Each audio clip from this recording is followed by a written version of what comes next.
Welcome to Go Fund This. I'm Rob Southgate. Today we're doing another comic book, which is super exciting.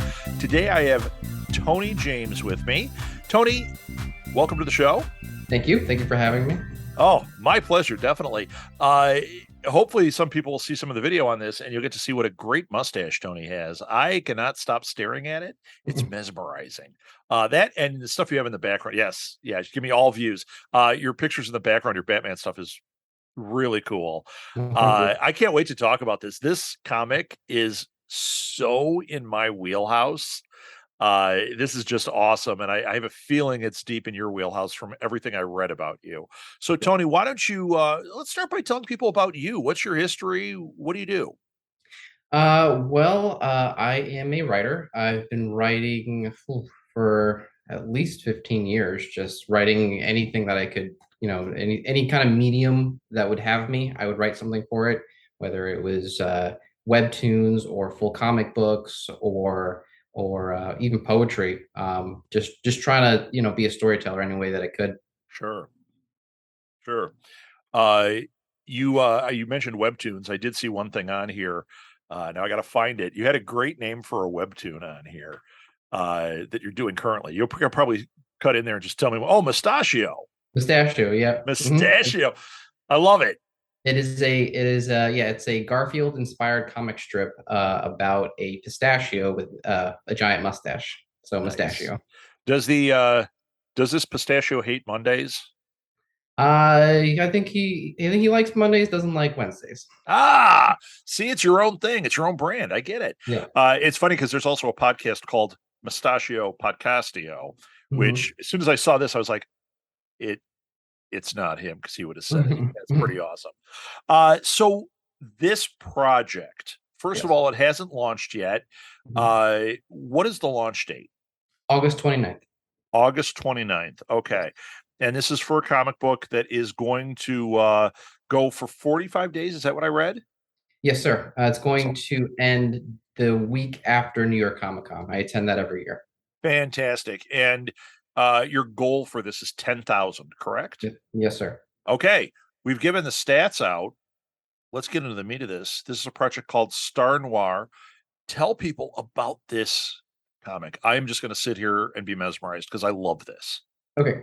It's obviously a noir comic. It's about a 1940s detective who teams up with a gray alien to stop a shapeshifter who is killing LAPD officers inside Central Station. There are six books. Yeah, it's a 6-book series, and the first book is 42 pages long. Wow. It's a combination of two passions that I have. One is that 1940s Los Angeles era. I love all those classic movies, like Chinatown and The Big Sleep. I love the fast talking dialogue that they have, where it's just kind of this rapid fire ping pong match. And then just the glamorized nostalgia of it all, the flashy cars, the 3-piece suits. And then on the opposite side, I have a big passion for alien conspiracies. And one of the big shows that I watched growing up with my dad was the X-Files. And I really liked how they took all those alien conspiracies and wove them into their own original narrative. And what it created was this almost realistic interpretation of it, as realistic as you can get, but a very grounded view of aliens. Yeah. So I thought it would be a great pairing to have a very matter-of-fact 1940s era that has this constant tension, that sort of feeling of cold air in the lungs, and you pair that with a very matter-of-fact view of aliens. I absolutely love this. I think it's such a great combination that you're putting together here. Like you said, I mean, I'm a big fan of The Big Sleep. Key Largo is one that I just love.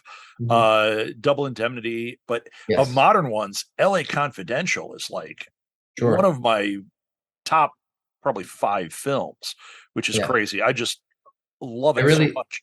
I really love the Big Nowhere, which is another book. Yeah. That's great. Yeah. In fact, my daughter, speaking of these types of films, my daughter has a book podcast called Read Between the Lines, and she last year got COVID brain. It could have been 3 years ago, who knows. She interviewed a guy who wrote a sequel to The Maltese Falcon. Oh, okay.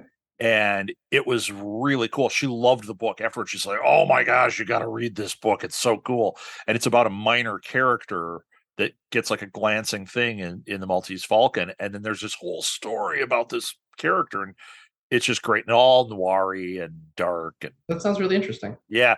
And X-Files, if you could see around our house here, there is a lot of X-Files stuff. We are huge fans. I'm a total alien nerd. I go Yeah. deep. I go deep. I'll start talking to you about interdimensional Bigfoot too. So Oh, wow. maybe in your sequel we could go into that. That would be cool. Yes, for sure. Boy, I think about a noir story where they encounter interdimensional Bigfoot. What would that do to these guys? Yeah. Uh, and it also the aesthetic that I'm getting, and I don't know if it mentions it anywhere in here, but I was a big fan of LA Noir, the video game. Yes. Uh, Yeah, I couldn't that's stop playing it. yeah, that is one of my favorite video games of all time. One of the big influences that are in this book is just the meticulous approach to casework, where they're examining all the clues, Yeah. and putting it together. And that's something, and even the process of interviewing suspects and trying to compare answers to what other people say and catching people in lie. And in one of the things we have in the story is that everybody has a secret and everybody has a tell that shows when they're lying. And so when I show them to you in the book, you as the reader go, "Oh, that person's lying," just because the way they're sitting, how they're just adding too much to the Uh-huh. story, they're putting stuff between them and the person they're talking to. Very, very classic signs of lying. And that's the stuff that from LA Noir that I was very influenced by. Yeah. Oh, it's great. It's great. And then the alien stuff, I love the images. Really, I'm going to say it again. The name of the book is Star Noir. Go to Kickstarter. It's a Kickstarter. Yes. And just search for Star Noir. You will not be sorry. It is really, really cool stuff. The artwork is great. If you like this kind of like LA Noir type look and aesthetic, and then gray aliens, I mean, Yeah. it's going to hit you square like it did me. It reminds me also, you have an image of the guy whose heart is taken out. I'm getting a 1940s vibe of The Hidden too, which is, I Yeah. mean, just thinking of that makes me want to create 1940s The Hidden. It's so Yeah. cool. So this is really great, man. Yeah. Really, really great. Uh, let's see here. People that worked with you on this. Yes. So you're the writer. Yes, sir. Uh, oh, you know what? I'm going to ask you a question about the writing before we go on. Okay. You've got 6 issues here. Yeah. Are you thinking of continuing this Alien Noir series? Well, I think that remains to be seen. I think I have talked about it. Um, thinking about maybe you could do like a prequel, or you could kind of, there are so many characters that get introduced that are mostly background characters. And I Yeah. think there's ways to kind of come back and tell a story through these kind of offhand characters. Interdimensional Bigfoot. I'm just laying that out there. Yes. Uh, so, okay. Artist, colorist, letterer, you've got them all on here. Who's the Hmm. artist you're working with on this? By the way, I love the artwork. Love Okay. it. His name is Pablo Debonis. He is from Argentina. I found him in a Facebook group that pairs writers and artists. I think it's actually called Connecting Comic Book Writers with Artists. Okay. Uh, Oh, I a put a very original name. Yes, I put out a posting looking for when I want to do this story. I sent him the first script. He was absolutely blown away by it, and he just started doing concept art right away. And his interpretation of it was very, very strong. I mean, when you're writing in the graphic medium, you're writing for the artist, and as a writer, you kind of have to sacrifice the kind of crystallized vision that you might have in your head.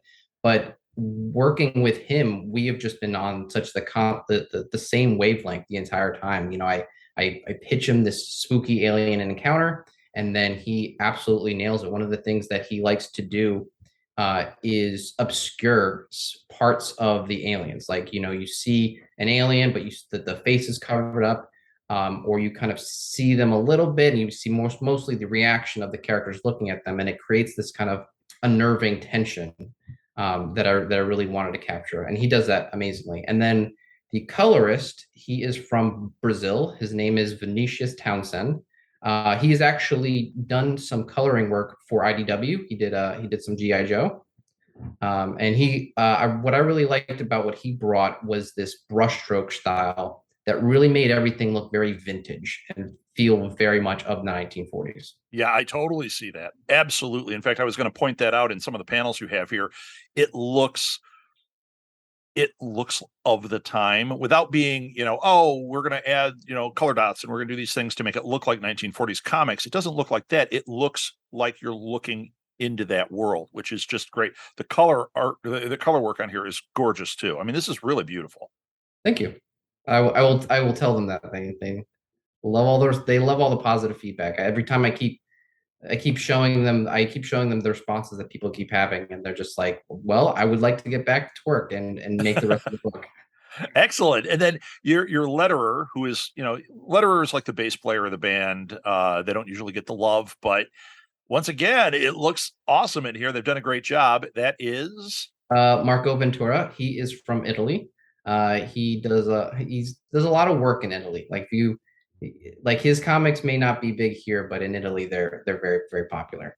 And he's great. I One of the things I like about working with other these people like them is that they have such a strong sense of like the lettering technique and where to place everything. And right. sometimes they'll go, oh, what if the lettering bubble goes here? And they go, well, that's not going to work because where your eye is drawn to, you want it to be around here. Like when you see the panel of the guy with his heart removed, Yeah. he wanted you to see the imagery first and then have the detectives conceptualize it. So you have it right I there on the agree screen. 100%. That's exactly how it worked for my eyes. Yeah. Yeah, it's almost like what's like watching a film Yeah. where you're looking. If you watch foreign film, which we watch a lot of, uh, we watch the screen. You glance down to read the words, but you're trying to take in all that imagery, and that's what I'm getting from yours. I'm really taking in these really striking pictures and this beautiful colors and everything, and then I'm going, oh wait, what's it say? You know. Yeah. Yeah. So, but without it being it's not like you got a great one here where the talk bubble, the line of the talk bubble goes behind the detective. So Yeah. you see it like somebody over here is talking, you see it going behind them rather than trying to weave it over or put it over here. It's just little things like that are just really, really fantastic. It adds to the quality of what we're looking at here. Uh, Yeah, his placement is so well thought out. And then sometimes I'll ask and he'll explain what the plan was behind it. And I yeah. mean, it's always in service of just trying not to obscure the art, you know. Well, and it also reminds me of an artist like Mobius. If Mhm. you look at like the heavy metal stuff, it was the same kind of Yeah. thing. I was always impressed by where the lettering went in those other those foreign books, foreign to us. Mhm. I was man, it's so creative. It's an art form in and of itself, and it really stands out here. So, Yeah. one other comment. I know it's a love fest because I do love this so much. Yeah. Uh, Another thing, and this is the combination of all of it, including the writing. Mhm. You know, one of the things that attracts me so much to this idea, this noir thing, Mhm. was if you watch LA Confidential, they're in suits, everything's clean, almost too clean. Mhm. And then the murders are, I mean, there's brutal murders. Yeah. I- in LA Noir, when you get to the Black Dahlia part, it's horrific. Yeah. Yet at the same time, people are walking, pushing their baby strollers, and they're in their suits, and and that's the Mhm. vibe I'm getting here when I'm looking at this car and this guy is dead in front of it. There's blood just trailed out, but it looks real. It's really just a great world that I at once don't want to live in and at once do want to live in because I just want to keep watching this stuff and reading this stuff. So it's really, really striking. Well done. Well done. One of the interesting things about the dynamic between the two main characters is that for story reasons, which the story goes into, the main character, Alan, he can see his partner Alice's gray alien form, and everybody else sees somebody who looks more like Tom Holland.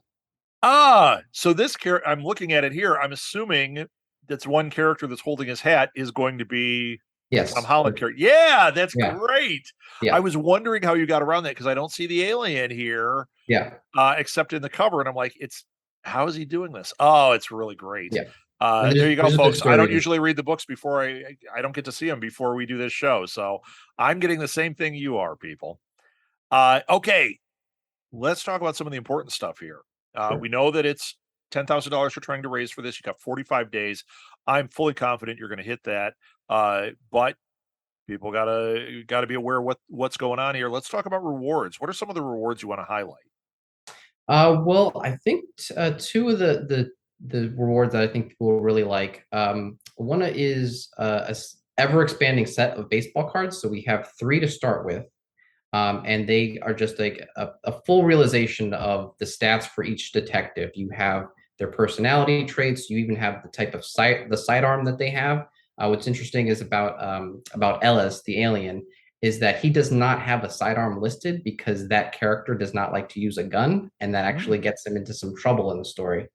Um, so I think those are really interesting. And then another one is the poster, and our colorist, he went in and created this crease-like texture. It makes it look like it's all folded up already. Yeah, like a vintage Um, poster. yeah, so he made it really look vintage. I mean, a poster that was already inspired by 1940s posters. Yeah. So I think those two I think would be very, very strong. People really get a kick out of those. Yeah, and I mean, you can even come in. I mean, you can pledge any amount, but you've got a basic one coming in at $10 where they get their name in the thank you section. I Yeah, mean, even that, if you're like, I can't afford $100, but $10 support this thing, it's all going to add up. Another sure. thing I'm going to say, and I'm a broken record on this show. Uh, Even if you can't support, or if you come in at any level, but if you can't support, share it. Go to your Sure. social media, share this on Facebook, share it on Twitter. If you know somebody, like if one of my friends saw this, they would likely go, "Hey, I bet Rob would be into this." Mhm. Send it to them, because the way something like this happens, the way this gets made is by making people aware. You don't know who out there puts, LA Confidential in their top 5 movies, or is completely into The Big Sleep, you don't know. So share it, get it out there. That's what's going to attract people to supporting this amazing project. And you said this book is 45 pages, right? Yeah, it's 42. The first one is 42. Yeah. 42. Okay. Yeah. So this is for the first book in the six. Yes. Yes, sir. Excellent. It's essentially Act One. Excellent. So I'm assuming we're going to try and get you back on for more books. Yeah. Because we'll have at that point we'll just talk about like aliens and all that kind Yeah. of fun stuff. So I love how you put on here also the breakdown of what the money's going to. It makes a lot of sense. It's very clear. Great job there. That's a pro tip for people trying to do Kickstarters. That really Mhm. helps. What about stretch goals? Do you have any that you want to Um, share? well, I mean, one of the stretch goals will, as I was mentioning about the baseball cards, is ever expanding. So one of the stretch goals will be to add more of those cards. I am also kicking around an idea of doing one that's just black and a version of the comic that's black and white to kind of go with that Ooh. noir version. So that would be interesting to send people versions of that's just if you just want that full noir experience, it's a black and white comic. Yeah, it's like Logan. When you buy Logan on Blu-ray, it comes with Logan and Logan Noir, which is all in Yeah, black and white. And frankly, the black and white version kicks the butt of the color one, and I loved the yeah, color one. yeah, So yeah, I could see that being a really attractive bonus at the end for people once we hit those stretch goals. So for I sure. have every confidence you're going to hit this, but once Thank you. again, we haven't even launched yet. So what I tell people, go to Kickstarter, use the link that's in the show notes if you want to. Star Noir Book One. At this point, I believe you can follow the project even though it's not live. Is that Yeah, correct? yeah, you can follow it. Yep. Great. Follow the project so you get alerted when it goes live. Once it goes live, jump in there. It's always cool to if you're somebody who does want to support this like right away, jump in those first couple of days. The more activity happens the first couple of days, the more people are going to see this because it pushes it out in their algorithm. Yes. A lot of people like to wait till the end. So if you're not quite hitting, jump in there and make sure he hits this because this is such a cool project. Uh, Yeah. okay, last thing. Okay. Where can people find you, Tony? They can find me on Instagram. I have a funny name on there. It is Banana Bat. Of course. Banana. Yes, Banana Bat. That's where I usually am on Okay. Instagram. And So, if they follow me there, I'm posting the Star Noir art all the time. So oh, fantastic. And I will put that in the show notes too. yep. So reach out. If you want to talk to Tony, you can reach out to him on Instagram at Banana Bat. You can also, once again, talk through Kickstarter. I get a lot of people that write through there, which is cool. And that's it. Tony, thank you so much for being on. Good luck Thank with you. this amazing project. Thank you. I can't wait to see where it goes. August 29th. I'm looking forward to it. August 29th. Mark your calendars and tell your friends. Tell your friends, tell your family, tell your enemies, and maybe they'll turn into your friends. All right. Thanks a lot, Tony. Thank you. I've put the link to the Kickstarter in the show notes, and we'll also have it on posts at our social media. Once again, sharing this project with your followers and friends is key, so please be an active participant and spread the word. While you're in the mood, please share this episode. That draws attention to this show, which we can always use. Oh, and please rate and review us. It only takes a few seconds and makes a huge impact on how many people see when we post a new episode. If you have a crowdfunding project, reach out to me at southgatemediagroup@gmail.com, on Twitter at @rsouthgate, or on Facebook at Go Fund This Podcast. Tell me a little about the project or what you create, and I'll consider featuring it on the show. I would love to help you make your project a reality. Thanks for listening, everyone. Until next time, go fund this.